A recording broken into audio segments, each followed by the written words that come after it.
Why Watch That is a podcast featuring the critic and referee who go head-to-head on a quest to discover the best movies and TV shows Hollywood has to offer. Expect the unexpected from the critic. While nothing gets past the ref. We do all the work. So you don't have to. Welcome to Why Watch That.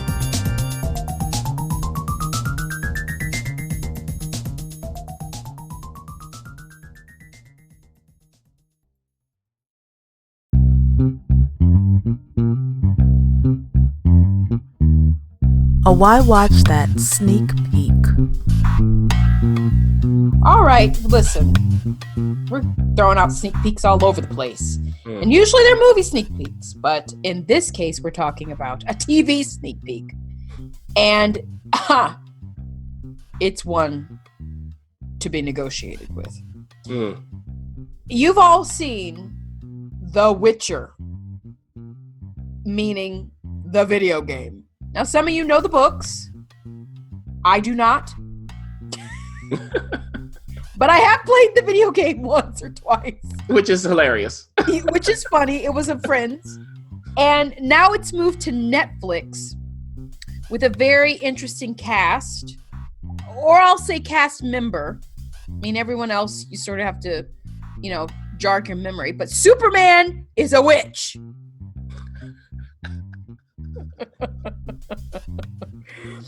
Henry Cavill is playing the titular character, and we have to dance around this so much because we'll just be honest with you, Netflix is very much wanting you to have a good experience without a bunch of critics and a bunch of people ruining that experience. I mean, they are putting a lot of money behind this, a lot of energy, a lot of marketing, as this is Netflix's Game of Thrones kind of thing. Same kind of somewhat smells like the same era, smells like it. But there are twists and turns and plot shifts and things of that nature. So when the critic kind of whisks through that, you're going to have to listen intently. Or if you just don't want to know it all, just move along. We've got so many other things you can listen to. We are not going to spoil this. No. But we will give you a good setup to see if this is something you want to watch after you've opened all your gifts and you're just kind of sitting around. This comes out on the 20th. So maybe you're on the flight on your way to your hometown and maybe this is something you want to check out. So I said who the main person is. You've got multiple people directing it. I'm not going to go into all of that. We usually don't for TV. You've got, creators coming in. Lauren Schmidt is a creator on this. And that's kind of nice to see a woman taking the helm. And the question is this something that can fill our Game of Thrones needs? Or do we not compare it at all? Actually, I would say it's closer to Lord of the Rings. Ooh, there you go. Now, this is a Game of Thrones play in TV. However, this is much more fantasy than Game of Thrones. Much more. So just know that now. If you're not a fantasy person, you're not going to like this probably. So versus a woman riding a dragon. Well, but see, the thing about Game of Thrones is it is fantasy in quotes, but they try to hide the fantasy as much as possible, which is one of my problems with that show. Okay, let's move on. So, so The Witcher, here's what it's about without spoiling anything. So, like you said, Henry Cavill plays Geralt of Rivia. He is a Witcher. What are Witchers? Witchers are mutants, that have certain powers that help them deal with monsters. So if you have a monster problem at home, you can hire a Witcher to get rid of it. Now we think Lord of the Rings, like the ref said, think Game of Thrones. It's that kind of world. So it's not like people in apartment buildings with monsters. That would be interesting. I'd like to see that show, actually. Wouldn't that be interesting? You have a Witcher coming. Ghostbusters is what it is. There you go. That's what it is. So the problem is, though, the Witchers are dwindling and people don't like them. They don't trust them. And by people, I mean humans. Now, why? Well, because they have powers. I mean, we've seen this stuff before. Right. But they need them. So at the beginning, we see Geralt handle a monster, and then we see how he's treated by the local folk. There's someone who essentially comes to his aid, but why? There's a certain female who does that. Why does she do it? And as you go through the series, it's very episodic. So he has essentially different cases to deal with, because the book series is that would be great. Kind of a little procedural. Oh, love it. Yeah, so it's kind of like that, where he has to deal with different monsters. Okay, so someone else hires him, and this person is a magician. So there are magicians in this world as well. Now, can magicians be trusted? That's the question. What's this magician's ulterior motive? Also, Geralt has a connection with somebody else in this world that he's not aware of. I won't tell you what that is. Don't do it. Now, there are really 3 main focal points here for The Witcher. So I talked about one. Another is a young princess who's being raised by her grandparents. And her grandmother is the queen, take her very seriously. But something happens for this princess to be on her own. But can she hack it on her own? Also, is her family name safe? And the question is, how does she connect to the Witcher? You don't know from the beginning, do they connect or not? I won't tell you.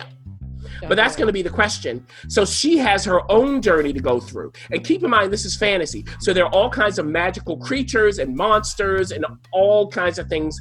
Anything you can think of might be available in this world. Okay.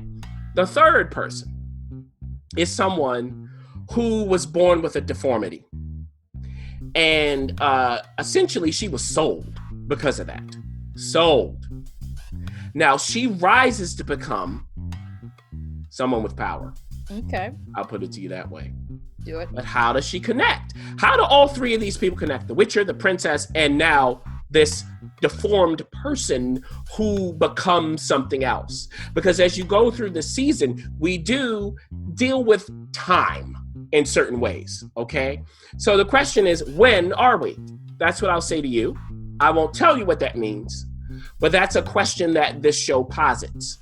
So what they gave to critics for us to preview is just the first 5 episodes out of 8. So I haven't seen the remaining 3 episodes. So with that in mind, here's what I'll tell you as a review. I like some of it and I don't like some of it. So what I don't like, sometimes because it's fantasy, the CGI to me, I just don't want to see it. It doesn't fit my aesthetic for CGI. Seen better? I have, it's not even that, because obviously they put a lot of money into this. It's not even that they do a bad job of it. It's just, I like it grittier. So sometimes when you see these fantastical elements, to me, it kind of pulls me out and makes it a little too fantastical. That's just in my opinion. So you'll see that. Like even the opening fight, to me, I was kind of like, didn't quite buy it. But in that first episode, the second half, it was much more grounded to me. And it really, what I mean is there was a more urgency to it. And I think when Henry Cavill is fighting the hand-to-hand combat stuff, it's very good. I like the way that looks. So whenever they do that, it's interesting. Now, story-wise, it's very convoluted. If you don't know the game and the books, you really have to pay attention.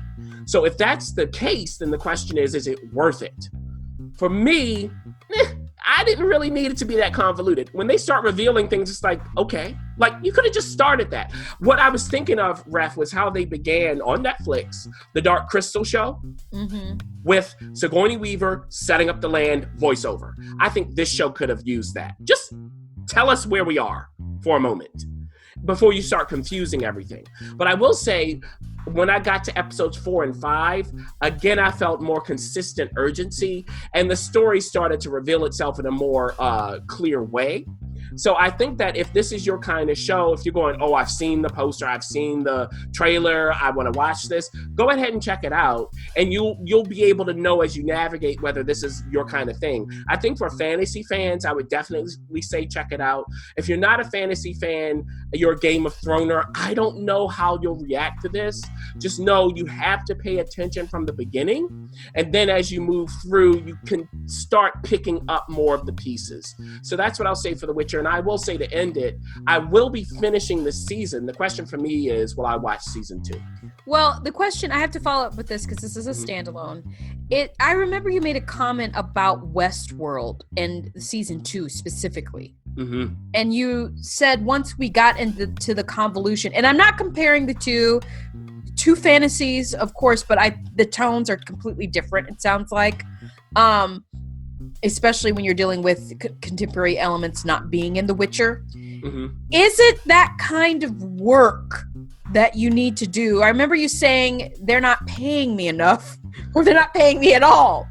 Meaning, for those of us who may not have played the game and those of us who may not have read the novels, are we going to feel like we're working a little too hard for those first 5 episodes that you were referring to? I think if you're a fantasy fan, you might be okay. It's not Westworld level work. Okay, that's what we want to know. But what you'll have to do, here's how I'll say it. They talk like you know what they're talking about. That's how I'll say it. So the actors, what I wished, like if I were in this show, I would say the lines like it's Shakespeare. Because I don't even know what name you just said.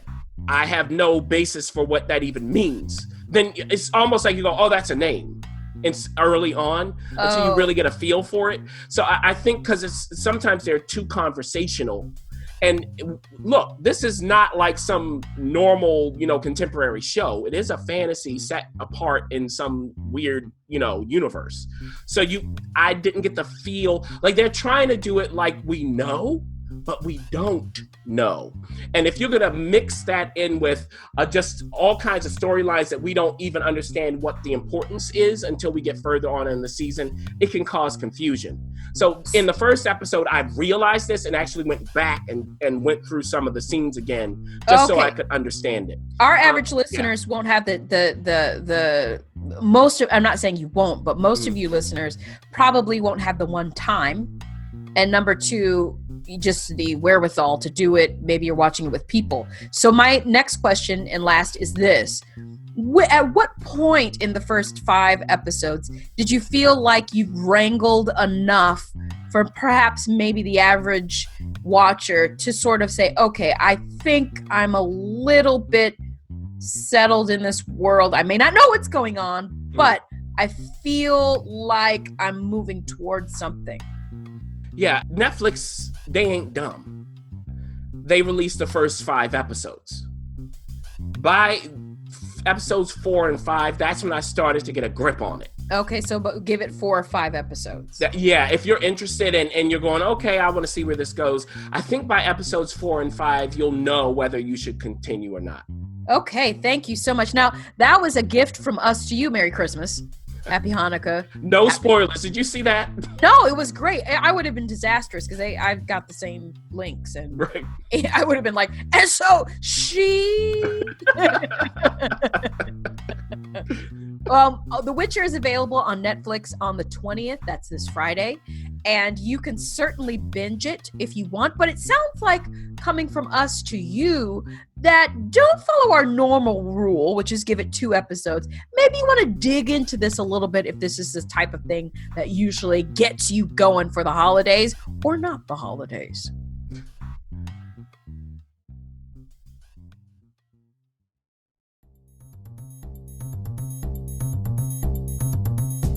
Thanks for listening. For additional resources, visit WhyWatchThat.com. Good idea, and we'd love to hear from you. So go ahead and leave comments, feedback, and you can rate us on iTunes. We'll see you next week. See you.